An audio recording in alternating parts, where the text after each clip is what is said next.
Who is a movie character, a cinematic character you've played that you wish you could have had TV time with, like you did in this series or in Alias? Oh my gosh, what a great question. Where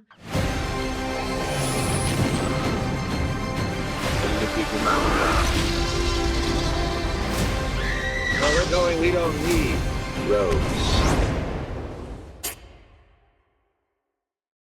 Ms. Garner, I'm actually going to start with you. When you play a new character that people aren't familiar with, people go in with no preconceived notions of how your performance should be. When you play the main character of one of the best-selling books of the last 10 years, everyone's already decided how this character needs to be portrayed, and everyone has a completely different opinion. So how do you approach a performance knowing that audience members, a lot of them have already decided how you need to play her, and most of them don't agree with each other?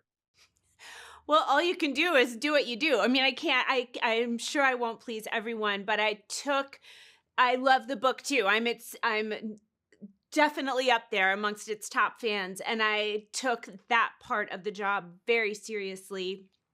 I really did spend months learning to turn wood. I really did spend months trying to work on my voice and deepen the register, because I feel like Hannah has more gravitas than I do just as a day-to-day person. And I did take all of that seriously, and I hope people like it. But really, I don't see how they can't, because they have little Angourie rice there, just bringing it home as Bailey. And the one thing I do firmly believe in about our series, without question, is I do love watching Hannah and Bailey's relationship shift over time. It's so good. Like, you guys pack in. I know obviously you get multiple episodes, but you pack in so much in that time. This is for both of you, because as actors, it's obviously your job to read the script and the source material and decide how to use your skills to sort of bring these characters to life. But the author of the book is working on this. She's right there for you to text or to call or to walk over to on set. So how do you know when to make a decision on your own about the character? And how do you know when to just walk over to Laura Dave and say, listen, what do I do here?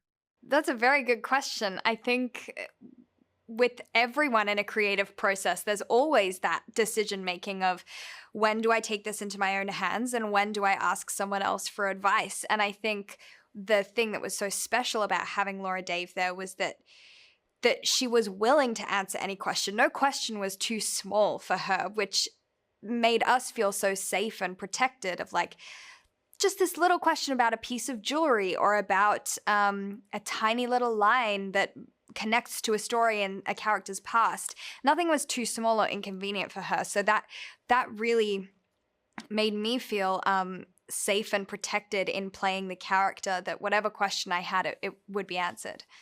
Miss Garner, I'm going to squeeze in this. This might be a silly question, but you have such an amazing history of working in both television and movies. With TV, like we were talking about, the benefit is that you get episodes and hours and years to flesh out a character, whereas with a film, you just have that finite 2 hours. Who is a movie character, a cinematic character you've played that you wish you could have had TV time with, like you did in this series or in Alias? Oh my gosh, what a great question. I mean, so many of them, I feel like I would love to have longer, because it's such a luxury to have the time with a character to really get to know them over months and months. And I guess, I don't know, I would have loved to have seen the character in Juno. What kind of mother did she become? Who did she turn out to be when her marriage ended? Who was she? I think I would have loved to watch her evolve. You've got the wheels turning, and also you've got my heart moving right like that. It would have, oh my God, that would be absolutely incredible. Ladies, if you can't tell, I love both of you so much. I love your performances in this. You're absolutely phenomenal. I know you have a busy day, so I really appreciate you squeezing me in. Thank you so much. Man, thank you so much. Thank you so much. No, thank you. You guys have a great, I gotta tell you, it's an absolute honor to meet you, man. I'm such a massive fan, and your performance in this is fantastic. I watched the entire thing. So seriously, thank you for taking the time. Of course. It's my pleasure. I'm going to jump into this. I actually spoke with Laura Dave yesterday, and she told me that when she was writing the novel, at one point she stopped, threw away half of it, and started over. And when I asked what she threw away, she said 100 pages from the perspective of Owen, and she still has it. And I was wondering, so I'm sure, so you did know that? No, she told me. She told me about this after we shot it. What? Okay. Said, well, that's good.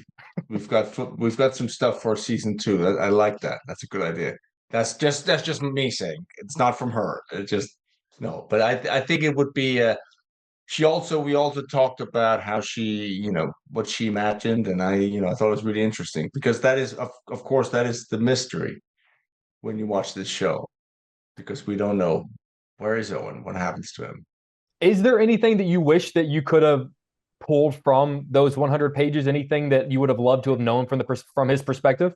Well, there are a lot of things I'd like to know. I mean, I think that he's very Spartan in his communication with his wife, and I think that's a question to be asked.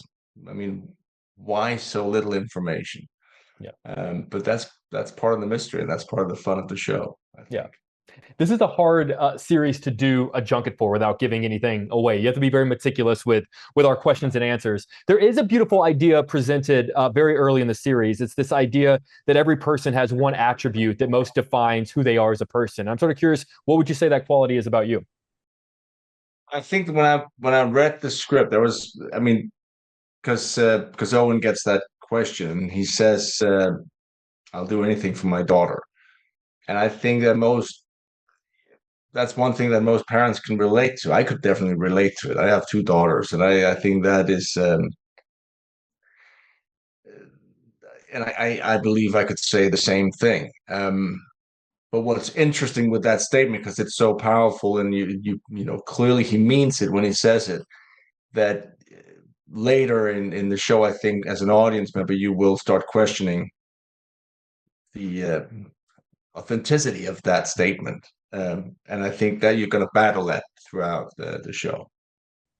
If you'll, just since we've never spoken before, if you'll allow me to just geek out for a brief moment, because just across the room over there is my dog, and her name is Daenerys. So naturally, I am a huge Game of Thrones fan. I am in awe of what you did over the 8 seasons. Your performance was absolutely phenomenal. And I'm just sort of curious, they just announced another spinoff yesterday, and I'm just sort of curious, Really? do you allow, they did, potentially about Aegon. Are you at a point now where you can be a fan and watch House of the Dragon, or is it still too close? Is it weird to watch someone else's Game of Thrones now?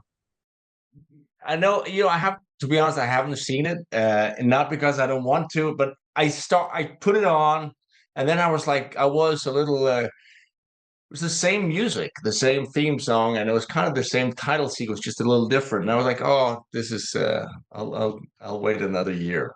And also, you'd like to have them a couple of seasons so you can binge it, right? Yeah, that's how you want. But it's funny you say that thing about your dog being named Daenerys. I was in Africa recently, and I was in the middle of very isolated place, and suddenly a guy comes up to me and goes, "What are you doing here?" And he knew everything about the Targaryens, and his daughter was named Daenerys, and so it still it surprises me to this day how far the show has traveled. It's far and yeah. wide. It's because of how incredible all of your work was, and your work on this series is phenomenal as well, sir. Always wanted to interview you, man. I know you had a crazy day, fitting everyone into your schedule. So seriously, I really appreciate you taking the time. No, my pleasure. Man, thank you so much. Thank you. Take care. Bye, guys. Thank you for your I'm time. going to start out with what might be a silly question, but I am genuinely curious as to what the answer is. You guys perfectly know where to end each episode, because the episode ends and you just go, well, son of a bitch, I guess I got to watch another one. Like, how much conversation goes into where in the novel is the perfect place to stop a particular episode? Josh and I really thought about that before we even started adapting the show. We talked with our producers at Hello Sunshine, who thought it should definitely be a limited. Originally, we thought maybe it was going to be a movie. And then we decided, once we really looked in the novel and all of these places where an episode would naturally end, we just decided that, oh my God, wow, we can really expand this universe and go deeper and go louder on the propulsion. And that was sort of our true north of how to tell the story for the screen. Well, that's so interesting. It sort of goes into my next question, because whenever I see this really great adaptation of a great novel, it just makes me think, man, how many great books out there would have benefited from this rather than being condensed into 2 hours or sometimes 3 hours? What are some of your, and they're not to say that they're bad, but what are some of your favorite book to movie adaptations that you wish could be given multiple episodes instead of being squeezed down into 2 hours? Oh, that's a hard question. That is a tough question. It's funny because a number of the movies I've worked on, we've wrestled with that. With Spotlight, for example, Tommy McCarthy and I, while we were developing it, kept thinking like, geez, we could really do 8 episodes of this, right? And there were portions of the story we didn't get to tell, and reporters who weren't pleased with us because of it, because there's all this stuff that happens after the end of our movie. But ultimately, we decided 2 hours was the best format. Here it was. Am I allowed to say that worked out pretty well? That's very kind. Here it's funny because, as Laura said, we thought it was a movie, and when Lauren Levy-Newstatter from Hello Sunshine said, no, we think this is 6 or 7 hours. When we sat down and started looking at it, we realized. I started thinking, wow, there's way too much to jam into 2 hours, right? We really need this kind of breadth that 6-7 hours will give us to tell all the twists and turns of this mystery in a way that is going to be, really resonant and fulfilling for an audience. So, but it's tricky. And then, Laura, I kind of want to go from there because whenever there was that period of time when you guys were thinking it was going to be a movie, I'd imagine at that point you're starting to come to terms with the fact like there are going to be large chunks that just can't make it. How do you decide what is something that is, and I hate to use the word expendable, but how do you decide that this page absolutely positively has to be in it, and you know what, maybe this page just isn't going to be in a 2-hour movie? Oh, that's a hard question. That is a tough question. It's funny because a number of the movies I've worked on, we've wrestled with that. With Spotlight, for example, Tommy McCarthy and I, while we were developing it, kept thinking like, geez, we could really do 8 episodes of this, right? And there were portions of the story we didn't get to tell, and reporters who weren't pleased with us because of it, because there's all this stuff that happens after the end of our movie. But ultimately, we decided 2 hours was the best format. Here it was. Am I allowed to say that worked out pretty well? That's very kind.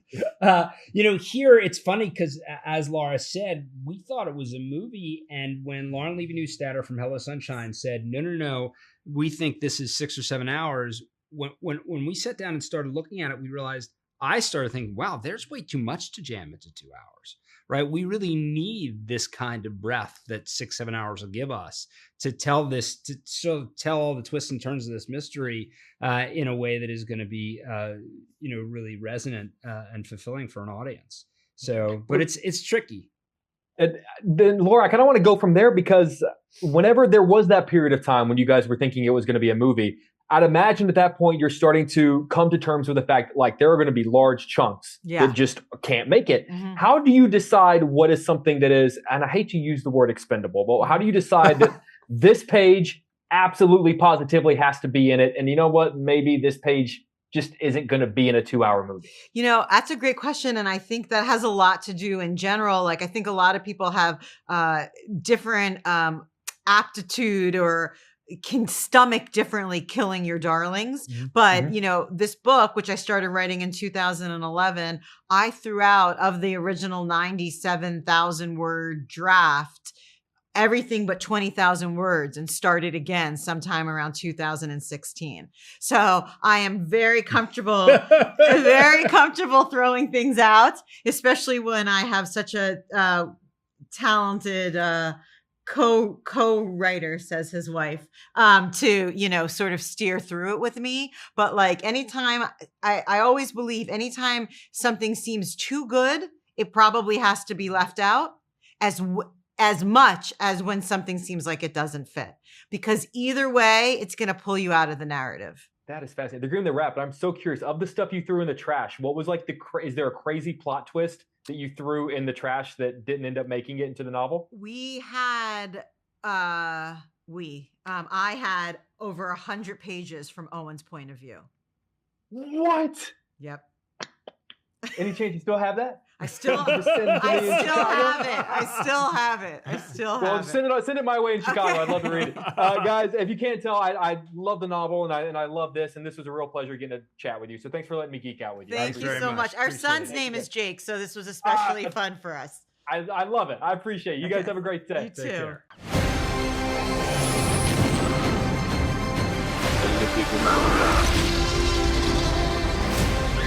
Where we're going, we don't need roads.